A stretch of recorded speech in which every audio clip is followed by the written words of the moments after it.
मित्रांनो, हे चेहरे पहा. एक मुलगा, एक मुलगी आणि त्यांच्या मागे झोपलेली त्यांची आई.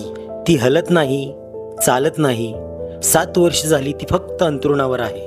ही गोष्ट आहे एका आईची, जिचं आयुष्य एका राशनच्या बोचक्यात थांबून गेलं. पाटण तालुक्यातील एका डोंगराळ भागातलं गाव पाळशी. 7 वर्षापूर्वी एक छोटंसं राशन किट आणण्यासाठी गेलेली ही जोड, पण त्या परतीच्या वाटेवर घडला एक अपघात. प्रज्ञा गायकवाड, 2 लहान मुलांची आई, ती आजही एका जागेवर खेळून आहे. पण तिच्या सोबत आहे तिचा नवरा संतोष गायकवाड, जो न थकता न कंटाळता तिची रोज सेवा करत आहे. ही 2 मुलं शरण्या आणि ऋषी अजूनही आईच्या मायेसाठी असुसलेली आहेत. त्या कुटुंबाची थोडक्यात माहिती मी तुम्हाला सांगितलेलीच आहे. या कुटुंबाला किती मदतीची गरज आहे. गेली 7 वर्षे या माऊली अंथरुणावर आहेत आणि ही 2 लेकरं त्यांची सेवा करत आहेत. या माऊलींना महिन्याला म्हणजे औषधोपचारांचा भरपूर खर्च असतो. त्यांचे मिस्टर तुम्ही पाहिले